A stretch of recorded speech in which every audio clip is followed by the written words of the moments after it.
जदि आंध्र प्रदेश पोलाभरम प्रोजेक्ट को कार्यकारी करा जिवा तेबे ओडिशार दुईटी आदिवासी जिला कोरापुट एवं मालकानगिरी एवं एथिरे थिबा 162 गाँ जलमग्न होइजिवो। 1000 एकर एग्रीकल्चर लैंड बन्या जल रे बुड़ी जीवो। काहेकि एई दुईटा जिला कौन ओडिशार नुह ना एई दुईटा जिला कौन क्षति करिसंती आंध्र प्रदेश रो।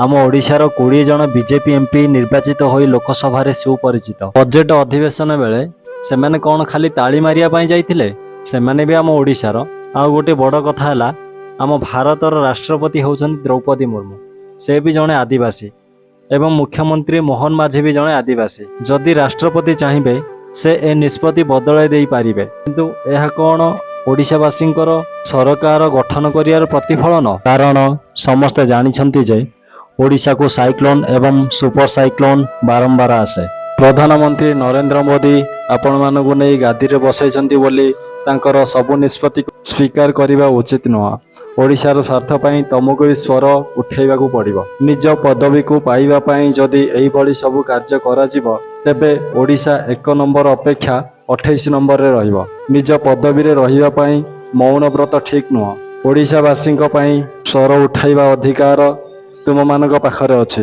ओडिशावासी सही अधिकार देइछन्ति। ओडिशावासी भाबुथिले आमर केंद्र रे सरकार आउ आम राज्य रे भी सरकार।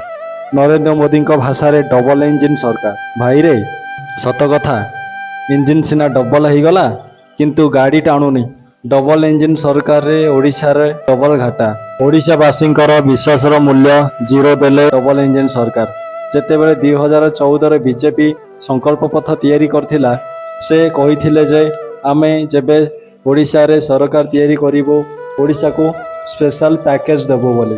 तथापि आमे राष्ट्रपति द्रौपदी मुर्मू को अनुरोध करूछु जे एही दुईटी आदिवासी जिला उपरे टिके नजर पकांतु ओ एहार भविष्यत पई उचित पदक्षेप नियंतु।